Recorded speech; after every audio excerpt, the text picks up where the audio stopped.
do? All right, my friend here actually convinced me to grab a beer, so 5,000 pesos, best in town, right? 5,000 pesos, best in town. And guess what? I'm going to give him the beer and I'm going to give him some entertainment because I'm going to tell him the story of why they built these walls.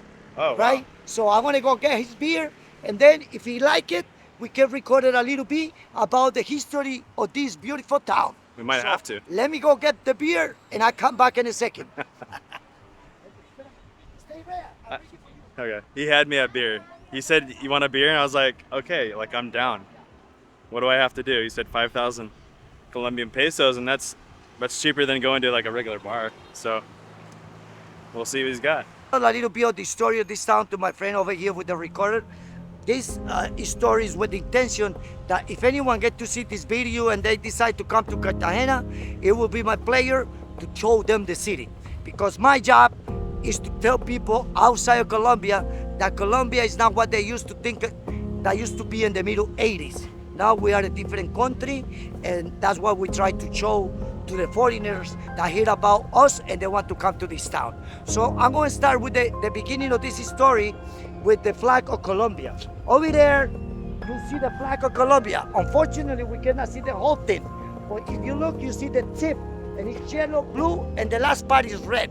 The meaning of that flag, I ain't going to tell you the whole version, but I'm going to tell you the national version.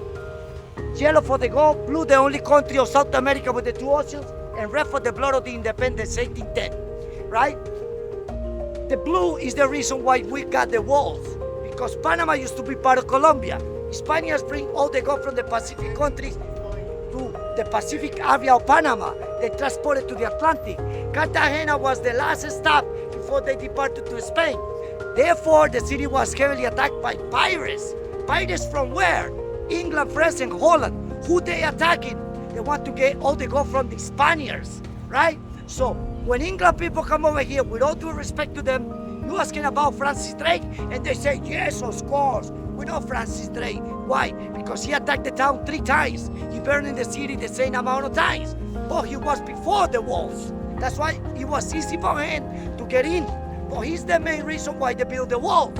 But not only these walls. Now, over there we got the buildings, and in front we got the island. It's an entrance to the bay. They built a wall under the water to start the entrance of the pirates. So we got the wall under the water, this wall and the castle. I'm about to finish and you're gonna like the end. So Francis Drake, oh yeah, we know Francis Drake. But if you're asking about Edward Vernon, another guy from England, they don't know that guy.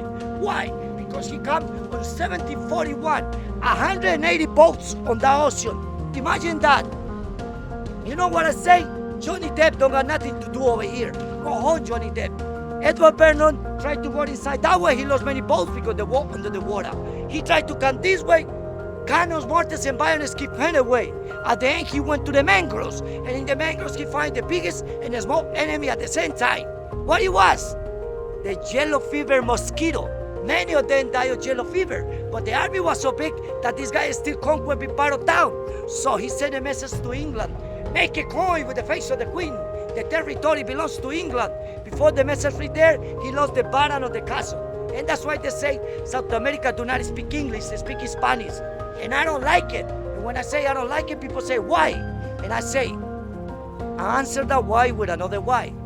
Why do you think is the reason that the Spanish-speaking countries in America are less developed than the English-speaking countries? Because the Spaniards come, they just want to take. And they use religions to control. Education was nowhere to be seen. England went to the United States and Canada. They brought their people, they started educated, and they got there the revolutionary industry. That's what I say. North Americans went first to the moon. We're not going to go to the moon unless they put me one of those canyons and shoot me to heaven. Thank you very much for listening just a little bit of the history of this town. How I did? I did good? That was great, man. That was great. You see? Yes! We tried to do it!